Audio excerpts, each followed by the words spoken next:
Ahoy. Oh, Hi. we're all on. The foursome is in the room. We all like a good foursome. Evening, everybody. Back again with another episode of Koi Talk, episode 7 now. It feels like 2 minutes ago we started this, doesn't it? It's Jesus. gone quick, yeah. So, we've...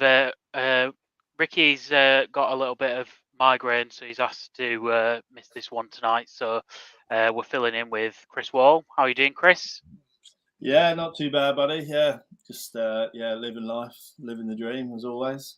Very good. Lee, how are you doing, mate? Saw you yesterday, but ask you again. Mate, I'm good. Just need a haircut, but I can't be bothered. In fact, I might singe it later on. Live stream. There we go. You get a poll on that. And Krafty, how are you doing? All good, mate. You? Yeah, I'm all right. So we've spoken before, just before this call. We said we'd speak about pond building, and then we'll kind of open the floor to some questions from viewers and do a bit of a Q&A side on it. So be gentle with us, guys. No too hard questions. We are simple minds. But yeah, I thought we'd kind of maybe just start off by some common pitfalls that maybe people get into when starting to build a koi pond, like simple things that you'd maybe miss or forget when you start out. So I don't know if anyone has anything to start us off with on that. I think that quite a common question is where you start. And for me, budget was something. But that soon goes out the window, I promise you. And that once you start going, there's just bits that you just don't take into account. And the first part is just knowing the size that you want to go to and then budgeting against that. I don't know what you've done, Lee, but I know that you sort of like went from pedal to bigger pedal to massive pedal, one after the other, like without even taking a breath in between. But why did you choose to go that much further, Lee? And what lessons did you learn? Man, I don't want to talk about budget, but anyway, I built the first pond, the 1,800 gallon or something like that, and it worked really well. It was just like I said, I was watching like loads of YouTube videos that worked really well. I can't remember what that come in at, like price wise. I could probably work it out, but not because I'd done it all myself, fiberglass in, block work. Bought a secondhand Nexus. I bought loads of secondhand stuff, and it really wasn't that expensive for the pond it was. It wasn't a massive volume, but it worked well and it looked nice. But yeah, then I just wanted a bigger one. But I think 5,000 gallons is a really good size. I think it's not too big and it's not too small. I think it is probably, well, I don't know, Chris is probably the most experienced. I think it's a sweet spot in it, I reckon. Manageable, isn't it? Without going top. Yeah. Chris, yeah, I mean, a lot of people normally when people sort of picture a pond, they go, "Oh, I want 8 foot by 6 foot by 4 foot deep. That's massive." So I normally used to say to people, whatever you're thinking, just double it now. Because what's going to happen, typically what happened with probably a good percentage of the people, they get hooked on it. They don't know it at the time, but they do get hooked on it. So that small pond that's relatively inexpensive, like you said there, Lee, I know it's a stepping stone, but then that's the way I look at that. That's added cost to your pond that you eventually. Of course. But I guess it's subjective because some people will go the other way and they'll fall out of love with the hobby because they'll be like, "Oh, I keep fish, blah blah blah." So I think have a good think about what you want to achieve with your pond. That's the other thing I would say. Are you looking to grow fish big? Are you wanting to keep a really busy pond? Is water clarity high on your agenda? Are you all about the fish?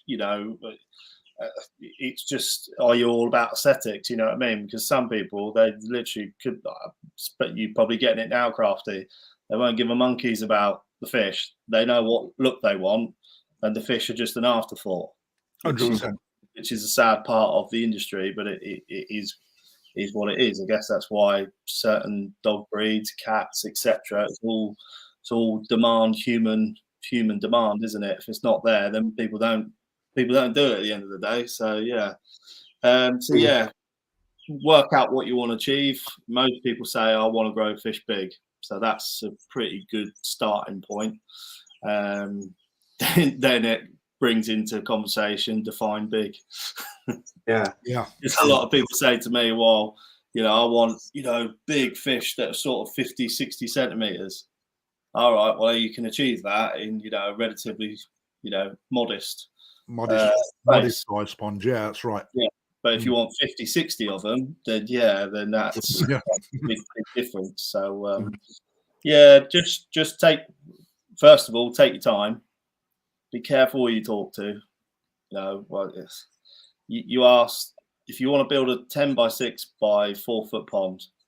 Yeah, you'll speak to 10 different people and get 10 different answers. If you got the opportunity to go and view some ponds, definitely. But as you all know more than ever now, Krafty, that you could have the same system, same volume of water, literally side by side, and they perform completely differently.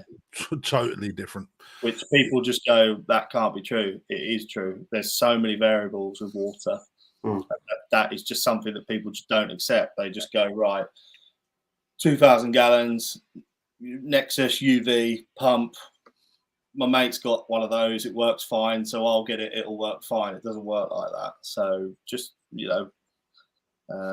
take your time, visit a few systems, a few ponds. Yeah.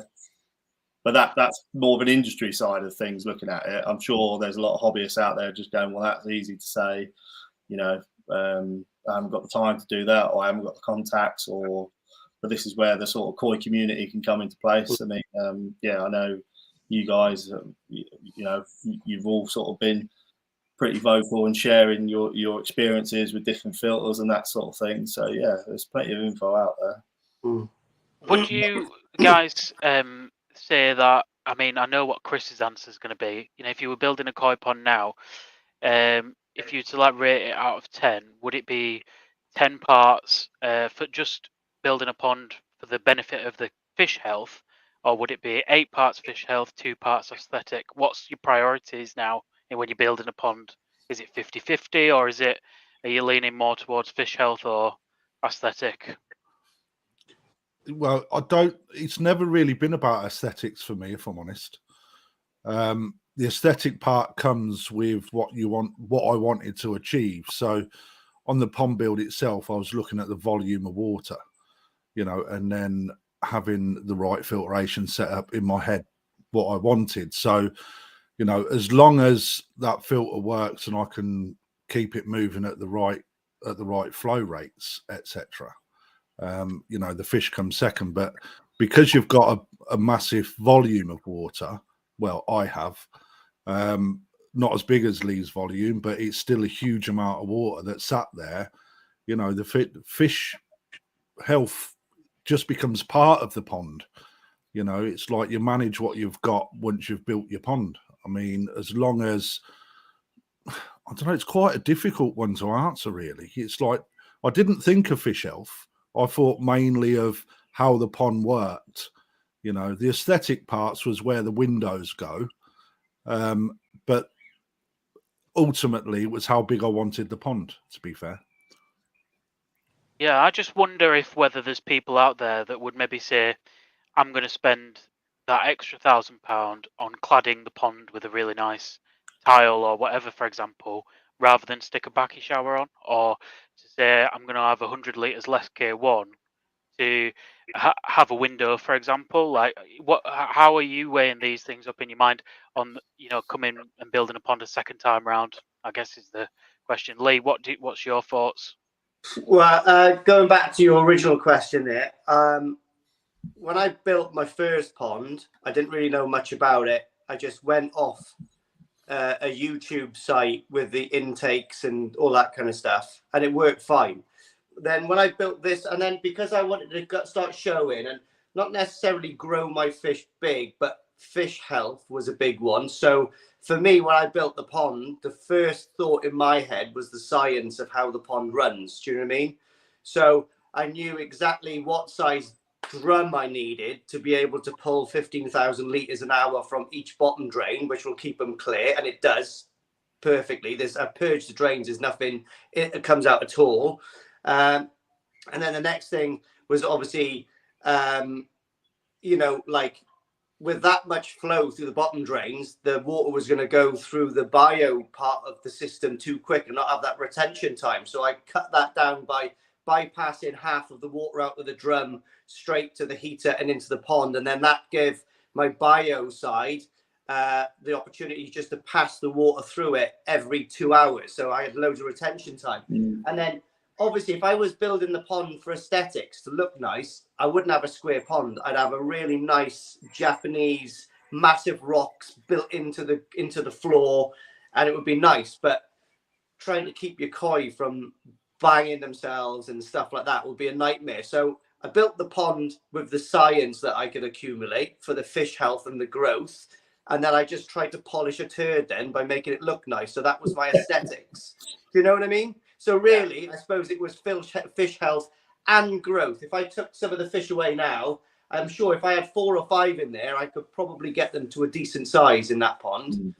But I'm not there yet. I'm not really interested in size yet. I'm just learning the quality and the husbandry of the fish yet. That'll come in a couple of years.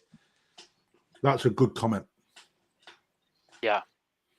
And Chris, I think you've built a lot of ponds for some of the clients you've worked for previous. How do you see that people sometimes are focused more on aesthetics than the pond itself? Yeah, I mean, I'm not so much on the tools these days. Fairly handy with plumbing and whatnot. But the design side of things, often the sticking point would always be budget. So you kind of, and what tends to happen is the conversation gets manipulated in a way that the customer kind of hears what they want to hear. So when you're saying you really want this, and they say, no, I'm not spending that, I want this, and you say, well, that will do a job, that's very different to, no, I recommend this sort of thing. So when it doesn't work, or it doesn't hit their expectations, that's when you have this awkward sort of moment where you go, well, you know, I always look at the filter as the heart of the system. So if you get that wrong, you're off to, you know, obviously you need physical dimensions of the ponds. There's no point in having a pond that's, you know, 18 inches deep, for example. You know, you're going to run into problems. But if your dimensions are, you know, are fairly logical and there's no obvious sort of, nothing ridiculous that you like Lee was saying about the shapes or having like big blocks in there, or I've seen some mad additions to ponds over the years and it's just an accident waiting to happen, like all this decorative stuff that gets retrospectively added, which looks great, but it's completely impractical. So yeah, it is difficult. Some customers will go, literally, tell me what I need. What's your budget? There is no budget. There's always a budget. There's no problem if you've got £5 to play with. If you've got 50 grand to play with, it's not a problem. But it's apples and pears. It's you just go down a different path, and what you want to do is get the maximum value for what you can spend. Whereas if you're playing around and trying to go, well, you know, I want a drum, for example, I would not recommend going for one of the cheapest drums on the market over, say, an Exus, for example, just for the sake of saying I've got a drum, because I know what drums are like when they go wrong. They're a fucking nightmare. Backup service, trying to get parts, trying to, you know what I mean, trying to bypass. It's and then you end up with more hassle than it's worth. So yeah, it's a difficult one. Every scenario is different. See, I wouldn't build a pond in direct sunlight. I've always said that. That's like, right, where do you want to put it? I want to put it in this bit here where we will. Yeah, don't do that. Why? Fish won't like it. Oh, I ain't got no choice, man. But you've got pergola, haven't you? Or you've got some form of shade. I've got a pergola over the top. Yeah, that's not. I've not got an issue with that. But when people just go, no, I want it in direct sunlight because I want to sit there and I want to get a nice tan. right, all them nice fish that you're buying with red on are going to get absolutely destroyed, and your fish are going to get aged quite quickly. That was a mistake. And I want, and I want gin clear water so all the UV can penetrate and burn the fish like all day long in the summer. That's what I want. Yeah. So people hear what they want to hear as well, you know. So it's a to and fro situation. Yeah, I think biggest mistakes. Go. Not fitting a proper purge valve. The way I purge my drains now is I run my pumps until they essentially go dry and suck all the water out of my drum, because I do have a ball valve just before my drum, but it only takes it. You know, there's a certain amount of water that sits underneath the inlets and outlets, so I have to like siphon that out and then open the ball valves. It's not an ideal situation. That I think I'd want the ball valve under the ground where the 4-inch pipe is. Well, just like where Lee is, where you get, you know, it's in line with the bottom drain, so you can just undo it and it, you know, proper flush. So I have retrospectively fitted a purge valve to a pond that's got 5 foot of water in it, but you are going to get wet. So you get these devices where you can inflate them. So you take the bottom drain lid off, you go down, and you tighten them, and it expands. So it creates like a bung. Then, like you say, keep the pumps running, get everything out of the system, close the return valves, and then you basically got a dry 4-inch pipe there. So it can be done, but it is a little bit tricky. Yeah, Joe. Here's one for you. One, I think it was a guy called, I can't remember who mentioned it. One of my subs, I can't remember his name. I don't like to call him subs, but someone I was talking to, he came up with a great idea. So, you know, you can't purge your drain. So if you got a jet wash, a Karcher or something. Yeah. So you can, for peanuts, for literally 20 or 30 quid, you can buy a, like when you get a block drain, they come around and they sort of like thread a hose through. Jet's back. Was it Dino Jet, isn't it called? Yeah, you can get those. You can get those that fit on your Karcher, right? It's got like a steel head on the end. It's got a jet going forward and loads going back. And that, you can just feed that straight down your bottom drain. It'll pull everything out and it'll clear anything, mate. And it's felt self-feeding. They're something you should look into because they look really good, to be honest, you know? Yeah, I did build like a rodding station just before the ball valve. There's like a 4-inch pipe that comes up, so I could get something down it if I need to. But yeah, I think like in future I'd make sure to do that, and I'd give that a go as well. To be honest, it's not something I'd thought of. So yeah, that'd probably be mine. It'd probably be good as well. You know, like on your 2-inch returns and stuff after your filters. You know, you can get that build up of that little lava and stuff like that in the pipe work over time. Yeah, I reckon that would probably travel through those pipes as well and give them a good clean out. Do you know what I mean? But then again, me and Krafty was talking yesterday. I think all of that stuff that builds up in the pond and on the systems are really good for, you know, obviously like consuming bacteria and stuff. I think that's part of the ecosystem. Yeah. So, you know what I mean? Yeah. I think another one as well is, you know, having some foresight about having your filter station right next to your pond and not having multiple bends is, you know, some simple things that, you know, that I'd change, you know, looking at it differently. But what about you guys? You've only just built your ponds, really, haven't you? So there's, you know, have you noticed anything that you'd change about them yet? Not really, mate. I mean, one thing that I took into consideration was the returns. And Lee and I spent many an evening talking about what was the best way, you know, of do we go and create vortex or do we go for the one-way system? And one thing that, you know, I will be an ambassador for is doing a one-way system, because you cut so much run of pipe out. Not only does it knock the cost down, it also gives you so much more control as well. I mean, and I've been doing that recently by switching the returns to half or even off, so the fish have got different streams to swim in towards, but mainly to take some of the algae growth that's I'm currently getting in the water to go through the Nexus Tempest a lot more to catch that out. But for me, it's a no-brainer. It's taking out them bends means that you're getting, when your pump is running at 100%, it obviously never runs at 100% when you start putting like bottlenecks in and more like 90-degree bends, etc. It's going to reduce down in the values that it actually does push at. Not only that, but the wattage also increases when it's working harder. So, to me, it was a no-brainer to be able to shorten as much of the return as I possibly could, and therefore have a better idea of what my pump's actually doing without going through all the science that you connect to your pipes and stuff to actually see what the flow rates are against what the pump's telling you it's doing. I mean, I don't know, Lee, I know that you've done something fairly similar, but the way that your returns works completely different to mine. So my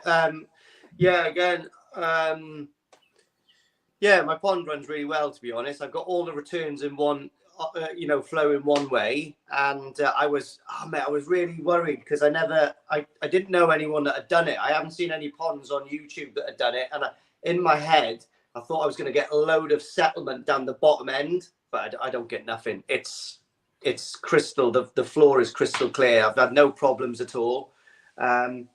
The only thing I would say as well on the pipe work, if you can have the vortex system or whatever, I was talking to one of my mates down here, and someone who's quite big give him some information. I think he's got like a 2,000-gallon pond, who's running a Nexus and all that kind of stuff.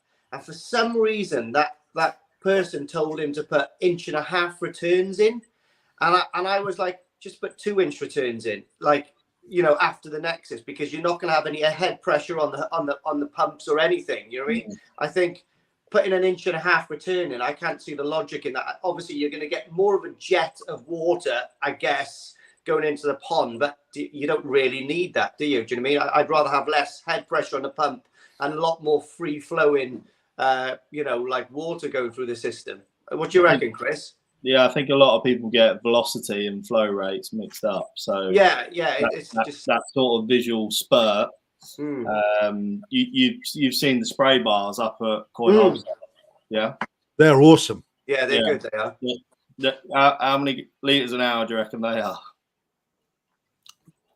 I wouldn't like to guess, man. I would say 10. Small ones are 6,000 liters an hour. Right. Yeah, there we are. Yeah. But obviously, if that just comes out of a pipe, you get the same flow.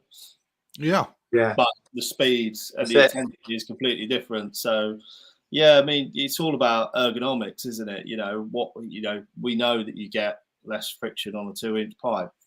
3-inch, you'll get no velocity. You'll get no turn up because there won't be enough water to fill the pipe, for example. So, yeah, I think a lot of people like, again, from an aesthetics point of view, put the filters over there, out the way, 14 miles away from the pond. And then you're then battling. Most people don't use flow meters. I'm not one that chases flow rates, I must admit. I kind of, if anything, I'll underdo it because I want more retention time in the biological filter. I could deal with some solids in the pond, as long as the fish are in good health and I'm feeding to my, that would be my objective, when I had a pond, was trying to maximize the vitality and condition of the fish and get the most out of the fish. For me, that was my reasoning for having a pond. Others, it's more of it's there. They like to look at the fish, they like to feed the fish, and they like it to be quite busy. So their side of things is different. They want it all crystal clear, and they can't live with solids in the water. So, yeah, I think, why put a 20,000 litre an hour pump on if you could get away with 10? So I'm sort of like that really, and when people like running Nexuses with 25,000 litre an hour pumps on, it just don't work on its own. That anyway, Chris. So there's a reason why they state the flow rates they do. It's because they've tested it forever and a day. So it's not, you might be able to pull more water through it, yes, but what are you actually achieving by doing that? When I was running my Nexus 220, I think I was running about I was trying it at 5,000 or 7,500. I think they're recommended at 10, aren't they? 11,000. 11. Yeah, but the lower I was getting, the better results I was getting for sure. But then I had an 1,800 gallon pond, so it was really good, But then it's difficult because then you've got a 4-inch bottom drain, which everyone says you need about 12,500 litres an hour to keep that clear. So it's really difficult what you do. Obviously, then you've got if you clean the Nexus once a week in the winter, let's say for a reason, or twice in the summer because of the feed-in regime, you've got that build-up of settlement in your 4-inch pipe, which is just stagnant there. Obviously, when you clean the Nexus, you have naturally got to purge the drains anyway, which is good, but you've still got that in just holding there, for as long as you're not that cleaning cycle is on postpone, isn't it?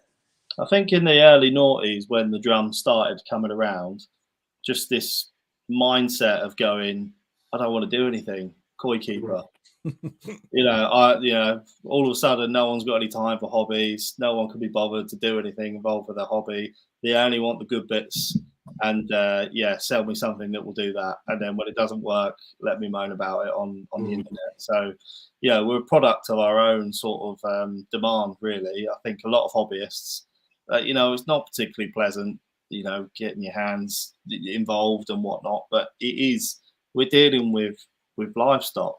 I don't know any other animal that has no interaction with it. Dogs, cats, birds, anything like that. I don't know why in the koi industry it's perceived that you can just buy a product, turn it on, and there you go. You just benefit all the good stuff out of it. It's really bizarre. I don't know any other industry like this one. Certainly when it comes to dealing with livestock, and that's. I think it's because a lot of people view fish as a commodity. You'll see yourself, Krafty, like you'll get people in. I used to be at the shop, how big's your pond? Oh, it's about a jar of piss sort of size. About from there to there, about there, or something like that. And you'll be like, right, okay, well, we need to have a chat about that because that's not happening. What? And that's the sort of mentality you're dealing with sometimes. Not a lot of people, but it has to be. But I mean, I think that's because those people don't necessarily have a great deal of time for their ponds. It's not something that is, what we consider a hobby and a passion is not necessarily that sort of thing for that. The fact of the matter is you've got preformed ponds that people build and then, put into the ground, that you're looking at 2,000 litres of water, and then they put a load of koi in that they get off a mate round the corner. And then the next thing you've got loads of issues. And then to find they haven't even got a pump or a filtration system, to me, some people would have picked that hobby up once they start to get the knowledge. Others will then crash at that point. It doesn't ever surprise me the amount of people that come through the shop that don't understand about retention in filters, or the types of filters that are available. They see, a compact premium L that's on the shop floor, and they sort of like marvel over the price of it, and they don't even understand what it does. It's mental, the different levels of people's abilities when it comes to the actual hobby itself, but that's then up to us to ensure that, I want to say us, I mean everybody within the hobby, to educate somebody with a pond, in order to make them understand it and enjoy it, because there's so many horror stories from bad built ponds, including people I know that have had 20,000, £30,000 spent on a pond, that then come to me and then tell me how their pond has been built. And I am gobsmacked. You know, we had somebody through the shop the other day that hired somebody to come and clean their pond and filtration, and one of their koi was heavily laden with eggs. And this person that's an expert at ponds had literally told this woman that the fish must have had something stuck in its belly, and stopping it from going to the toilet. And that's why it got so fat. So sent someone around the house only to find that it's ready to spurt the eggs everywhere, and that's somebody making a living out of doing pond builds and cleaning ponds and pond maintenance. It's just amazing what you hear. I think in general the industry needs to do a little bit better with educating the people at the start of the hobby. For example, sturgeon, which this is not sturgeon talk, but how many of us could go to a garden centre and pick up a sturgeon, and how many ponds are actually fit to house a sturgeon in this country properly? Not many. So how many of them sturgeon that are bought are just going to essentially die? Being honestly and brutal about it. The marine and tropical industry, like when I set up a little tank here and I went to Pets at Home, I was shocked at Pets at Home how many loops there are to go through to get, they need to know exactly how big your tank is and how many points you're allowed in your tank. And if you haven't got enough points, they're not going to sell you the little tropical fish. And that doesn't happen in this koi industry. And it doesn't happen with sturgeon and whatever. So I think there's definitely things, the industry can do better to prevent, people buying koi and, not doing well with them. I guess you see it all the time when you work in retail. There's people just need basic information. Hopefully the content we were putting out, it can help prevent a little bit of that. But yeah, moving on, I thought we could answer a few questions from viewers tonight on pond building. We've got one here from Steve. Thoughts on the Evolution Aqua Tempest? Now you've got one of these, haven't you, Krafty? What's your view on it? The biggest, right? I'll start with a negative, and that is the optimal flow rate of a Tempest. It's 7,500 litres an hour, and if you've got quite a big pond, I know somebody put one of these on every return, but he needed to push through so much more water than what that Tempest really needed, to be fair. For me, I've had good experience with it. It's done a very good job of catching a lot of the fines, and I've got a hell of a lot, and my water's literally only just starting to clear through the new pond syndrome that I've been going through. But 2 or 3 times it's needed to be filled and emptied in order to get rid of the crap that it collects. It works. It was either that or a bead filter for me. And after the horror stories of a bead filter, the Tempest was what I needed. After I've only got a Nexus 300, an old second-hand Nexus 300 on my pond, and we all know that there's a lot of fines that come through the Nexus. So the way that I've engineered the returns is, though, that I can force all the flow through that one return if I want to, or split it between the others. So for me, I think they're quite overpriced for what they are. They're now at 275 quid, and you could probably make one yourself for 50% of that cost if you're good at DIY. But there's not really much on the market outside of sort of like Jap matting, if you haven't got any that in your system that's going to catch the fines that does, in my opinion. So, I mean, Chris, what do you reckon to them? Yeah, they're just a small polishing filter for me. And as long as you sell them under that guise, then I've not really got a problem with them. I think a lot of people are trying to use them for something they're not designed for. Yeah, mechanical filters. A lot of people have come to me with that. Yeah, I use it as a mechanical. It's not a mechanical filter. I would put that more down to user error. You know, they're a small polishing filter to go after your main filtration. They're a nice retro-fitted piece of equipment. I would probably disagree in the sense that if you make your own and it splits or goes bang or pop when you empty your pond, that sort of 100 odd quid that you saved is then quite an expensive mistake. I would just, from a build quality perspective, there's a few things that, you know, I would have tweaked. That non-return valve at the bottom. Yeah, they've just done an upgrade on that. Are they? Yeah. See, I've been out of the game, dry goods wise. Literally only just, Chris. They've literally only. I was speaking to Freddie a couple of weeks ago, and he said they've literally just released that. So I think the other thing was the mounting bracket, and perhaps I would have darkened the sides to make it not all clear. But these are things that could be tweaked, and you know the guys at EA are far smarter than I am. Jasper and the design team and everything has quite a lot of research behind it. And to be fair to them, they're one of the few companies that are innovative. They're trying to progress. You know, they're not. It's very hard to reinvent the wheel at the moment without sort of charging everyone an arm and a leg. So I've got a lot of time for EA as a company, to be fair. I think any product on the market, you could probably, if you really wanted to, pick it to pieces. But I think for what it is, it works. It does clear the water. It's easy to clean. Doesn't take too much space. Easily retrofitted. Little QT tank or something like that works pretty well. I don't know whether I'm selling that or not, but yeah, that's my thoughts on it. No, it works, don't it? It does work.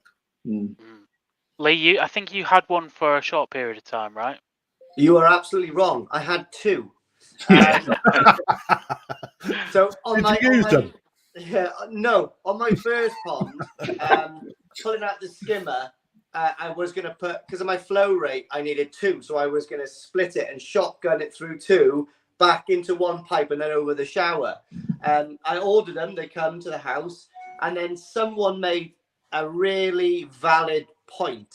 Someone DM'd me and they went, I wouldn't put that on. It's a well-known hobbyist, actually. And he goes, I wouldn't bother putting those on, mate, because you've got a drum.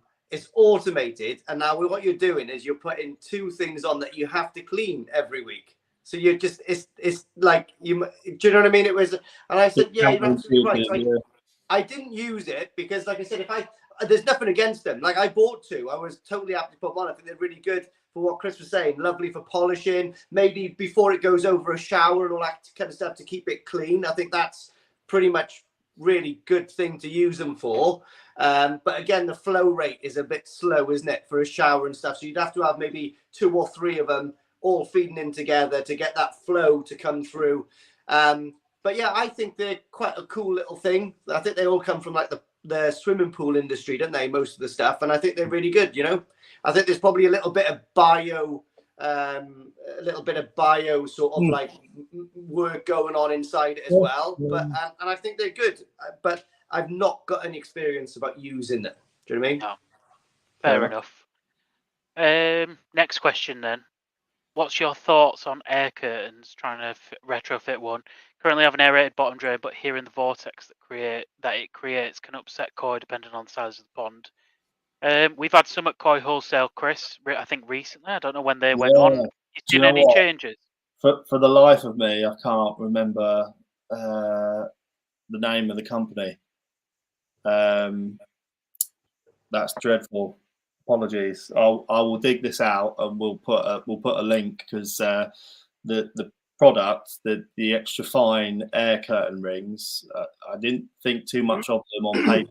When you actually physically use them, the amount of air disturbance and the fineness of the bubbles is quite impressive, to be honest with you. So yeah, I think for the price that we paid for them, it was well worthwhile. I've got a bit of a bone in my problem with aerated bottom drains, to be honest with you. I used to be quite a big advocate of them, but it was because I swallowed everything else that everyone was telling me that you had to have them on. And the more I started using them, there we go. Steve's just put it on there. Oh, perfect. Yeah. The more I started using them, the more it started to bug me.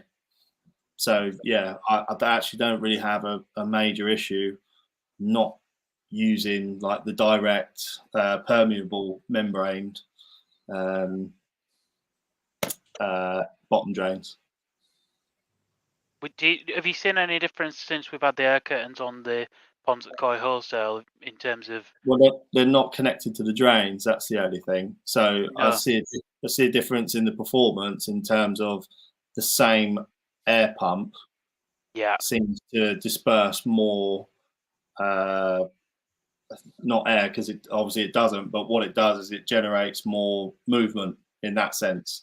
So you get a lot more finer bubbles. So you can imagine if you've got 1 million fine bubbles as opposed to, I don't know, 7.5. Yeah, basically.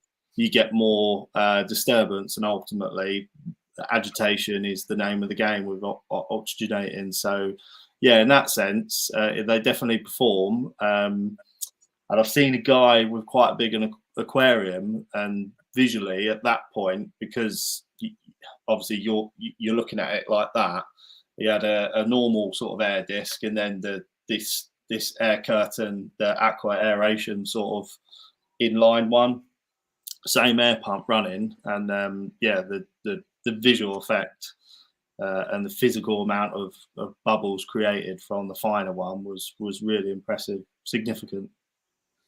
Lee, you went to great lengths to put yours in, didn't you? I think more than most would to be. I think somebody needs to design a product for that exact job, because they'd be onto an absolute winner, wouldn't they? But what's a few months on now? What's your feeling on it?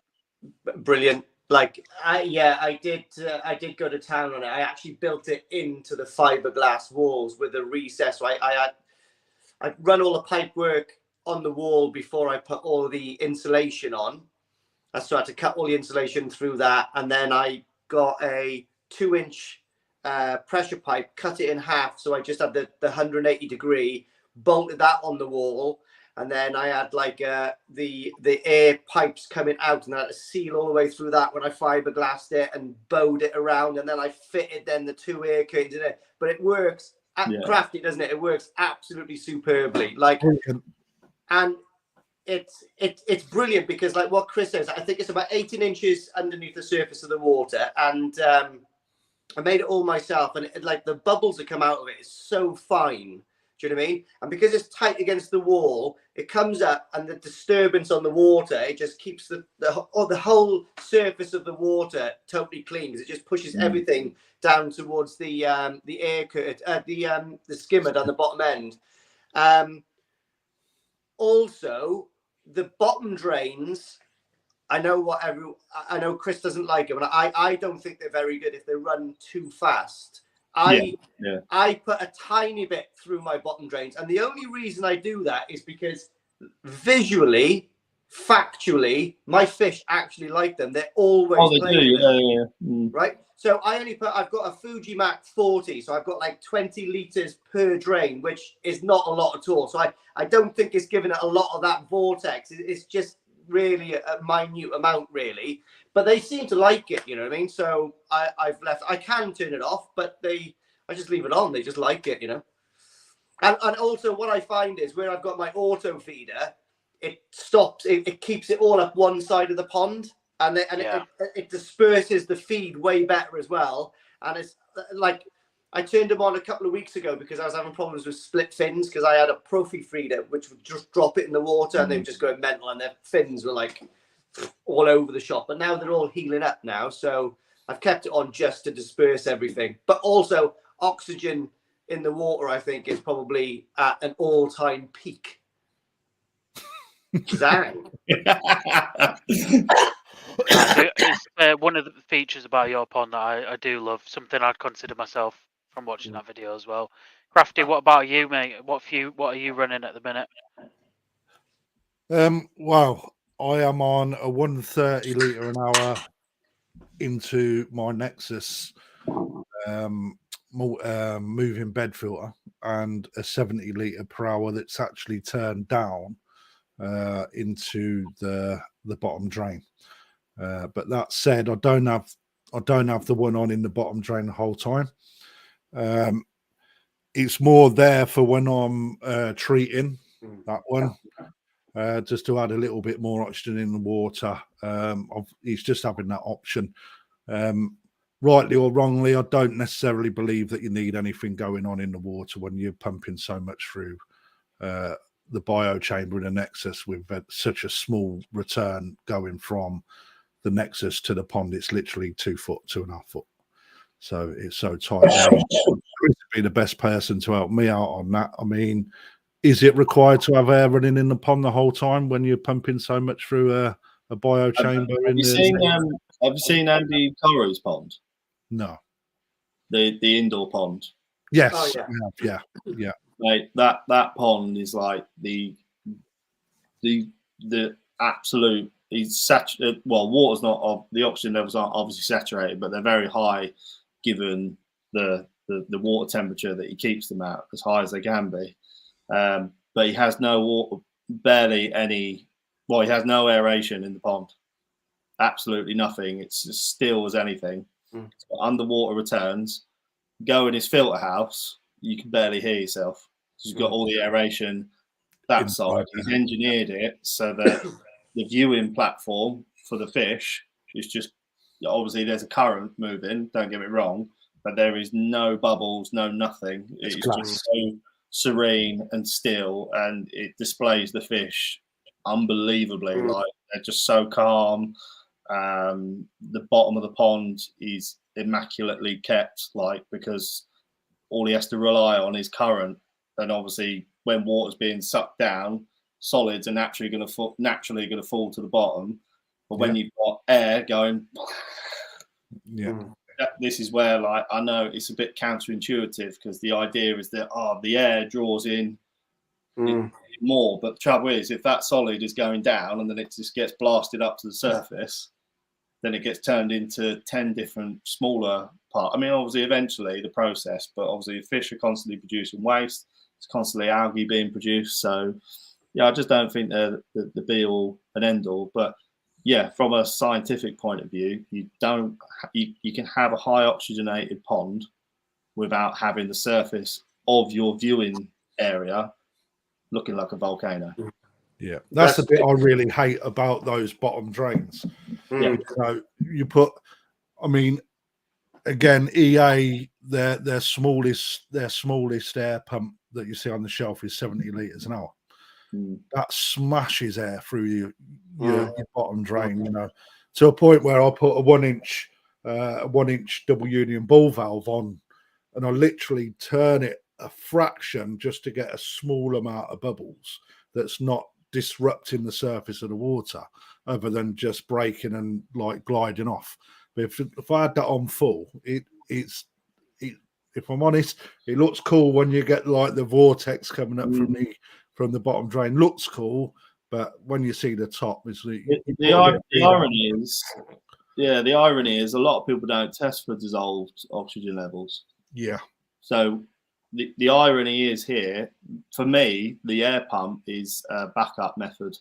Yes, that's you will often, if you've got water surface moving, and you test your saturated oxygen levels, and then you turn the air pump on and you also test it. If you've got enough water movement with the water pump alone, probably won't find too much difference in terms of oxygen levels. But what it does is it safeguards you. If your pump packs up for whatever reason, or you are feeding heavy or anything like that, it just gives you that margin of error, doesn't it? So I would always have one without a doubt. But yeah, a lot of people sort of like to the point where it almost makes the fish look uncomfortable. I think that's going to better, you know what I mean, in people's mindsets. That leads us on to a question here that's for Lee, actually. Lee, really like your new pond, and surely performs more than mine. But I noticed with all your surface surface agitation, they swim a foot below surface. In a placid pond, they would swim at the surface. What's your thoughts on that? Hang on, I'm sorry, I didn't see that. What, with all the surface movement on top of the water? On the top of, yeah. Yeah, yeah, they're fine, to be honest. They come up quite a lot, you know. They're I don't think it really makes that much difference. So, but when people do come round to view the koi, like Chris was saying about that indoor pond, I turn the air curtain off and the bottom drains, and it's a perfect viewing system then. Do you know what I mean? It just turns it into like a tranquil kind of gin pond. But like, yeah, they still come up and play and stuff like that. I don't think because when the air curtain comes up, it literally just agitates the surface, not to a massive extent, but like it's definitely enough to keep to push everything into the skimmer. Do you know what I mean? What's your thoughts, Chris? Can you have too much surface agitation with air pumps, like bottom drains, stuff like that? I think you can, yeah. I've seen Lee's pond several times. I don't think he's anywhere near that. It's just obviously every pond behaves differently as well. Some fish don't come to life until the owner comes up there. You know what I mean? They'll just be nudging around. As soon as they see the owner, they go, oh yeah, this means food or a treat. Or, you know what I mean? So they're creatures of habit. And obviously, certain ponds have dominant fish as well, so they behave differently. You know, if Lee were to introduce a meter-long chagoi tomorrow, you might find that the fish start behaving differently after that point. So there's lots of variables. I think what it can do is it can make fish, if it's really agitated at the surface. Carp haven't got the best eyesight at the best of times, so what it does is it does make them a little bit more hesitant to come to the surface because they can't physically associate any danger. So if in doubt, stay down in the water. So yeah, I guess you could overdo it, and I certainly think if you've got fish with health problems or water quality problems, yeah, the last thing you want to do is I don't know, it'd be like trying to think of it'd be like having a cold and someone sort of sticking your head out of a car window for 24 hours. You just be like, you need some respite, don't you? Yeah.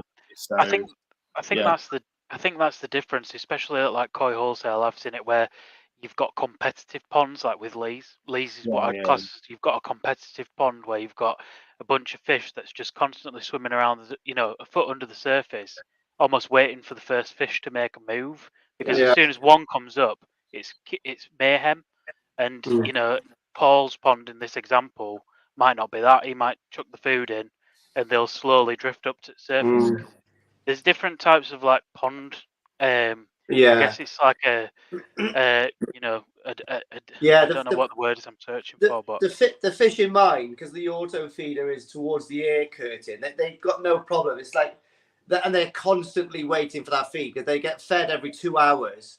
But when one fish does like a funny twitch, all the fish are like, ooh, and they do like the bleep test back and forth because they think there's feed going in. So they got no worry about surface movement at all they want is sake. Do you know what I mean? They love it, and they literally do the bleep test waiting for it. Do you mean? Because they don't want to be the last there. They literally go for it. You know, they're quite good on the feed. Krafty, you got any thoughts on that? No. All right, so here we go. Another question: how many liters an hour air pump do you need to provide enough air to 1,000 gallons? Yes, that's a bit of a difficult one, isn't it? Lot of variables to that. Yeah, depends on temperature, stocking levels, feeding regimes. You've got to keep in mind. Yeah, exactly. Yeah, so yeah, a lot of variables. I mean, I would say testing the water is going to be the most accurate way. I think if I put a figure on it now and said, oh, you need, it's like when people say how many inches of koi can I have in a pond? I don't know. I give that up years ago. Like it's irrelevant to me. I think realistically, test it. then you'll find out, because there is a clear table. You Google it online, oxygen versus water temperature chart, and you'll get this correlation between water temperature and saturated oxygen levels. So, dissolved oxygen levels. So what will happen as your water temperature increases, your dissolved oxygen levels will drop off because it can't hold on to the oxygen molecules. So lots of different variables. So yeah, without sounding like a politician, test it and you'll find out, because if you got 30 fish in 1,000 gallons, you're going to have far more demand on that oxygen than if you had 4 fish. So yeah. I mean, the other thing is that your fish tell you what's going on in there. Exactly. Yeah. You know, and Colin's no stranger to the koi world. He's got a really lovely pond. Oh, was that for Colin? Sorry, I didn't even read Colin Holland, yeah. You know, your fish, as soon as they're up and they're gasping. So, for example, when, you know, if you catch the stock of your stock out the pond and put them all in a big bath while you're doing some sort of maintenance on a pond, it doesn't take long for them to all come up, start sucking the air. You know, it's the same sort of thing that's going to happen in your pond if the oxygen levels start to deplete. So, you know, your fish tell you everything, you know. I actually picked up I'll plug a piece of kit. It's a little CP.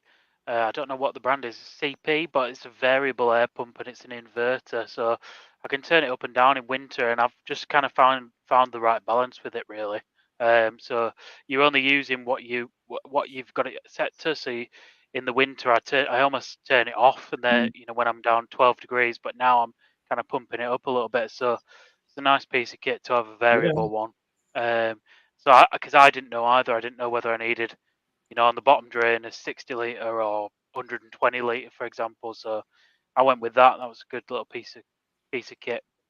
So I just put that last comment up from Colin. What's he put? He's such a liar.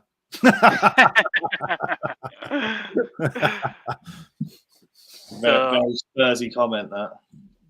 We've got a question here. Question for Lee. Do you still get a tinge of green and brown in your water using sake growth like on your last pond? Or due to the volume of water, do you see it less? Yeah, no, none now. And I'm feeding more. I literally think it's down to the retention time on my bio chamber. Talking about polishing, the drum, I think, is it Chris? I think it goes down to 70 microns, doesn't it? A Profi. Or yeah. Joe's got one, 70 microns, which is small. Yeah. But then I think where my water's getting polished is the retention time in the bio chamber. That's where all the microbes are just polishing off. And it's Krafty in it. It's crystal clear. There's nothing in there now. And I'm feeding exactly the same food. So obviously, I think the maturer the system is getting, just the better it's coping with everything. It's like, yeah. But my last pond was really green tea-ish. Again, obviously, I didn't have I think, what did I have? Like 200 litres of K1. I got 750 now. I don't need 750. I put 750 in there to mature, because when I do my new QT pond, I'm going to put 200 of that back into the compact L. So I'm just keeping it going. So eventually that I'll have about 500 in there. But yeah, no, it's good now. It's crystal. I think we definitely get the green brown tinge at Koi Wholesale, don't we, Chris? I think the systems are run differently. It's funny when people sort of turn up for the first time and they're like, "What you running?" Yeah, just feed it. I thought you were an expert at keeping koi. What's wrong with your water? But some of the ponds down there are crystal as well. Like, not all of them are. This is the thing, though, Lee. Like, they could be on a near identical feeding regime, same volume of water, same sort of net weight of food going in, but they perform completely differently. It's mad, isn't it? And they're right next to each other. You see it in Japan when you sort of got a colour tone in a pond, and then you've got like a 2 metre and it's a completely different pond, and that pond's not good for putting kahaku in, but the one next door is, and you just go, nature, and there's so many variables. And think that guy made a good comment earlier about like the ecosystem, even like the rotifers and the nematodes and the algae content and everything like that has a finite balance. It's all about finding that balance in your garden. And when you hit it, don't change anything. Yeah. It's really interesting you say that. I had a really good conversation with Rick at New Forest Koi, and he said he got he had fry from spawning, and he divided them 50-50. There was no selection process. The exact same fry, 2 different ponds. One of them, for example, the sumi was all up year 1. Then they'd grown to 15 centimeters, let's say, as an example. The other pond, no sumi up, had grown 5 centimeters less, but exactly the same filters, everything. But one pond, for some reason, completely different dynamic. So it's interesting that you say that as well. I'm not sure why that is, but some hidden magic, isn't it? Biology. Yeah, so I think we've kind of gone on for an hour there, guys. Don't know if you've kind of got anything more to add before we end, but it's been a good conversation, good chat. Yeah, enjoyed that. Yeah, just one thing, guys. All the YouTubey stuff. Don't forget to give us a like and also a share. Make sure that the channel gets supported so we can get this out to more and more people, please. Yeah, but we'll be. Sorry, Chris, you go. No, so I was just gonna say I'm dreadful at all that sort of remembering to do that stuff. So well done. Yeah, so we'll be. Now, Chris.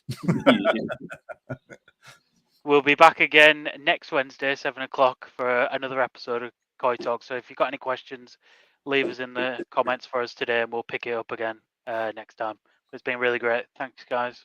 Cheers, boys. Catch you later. Cheers. Happy Bye-bye. ponding.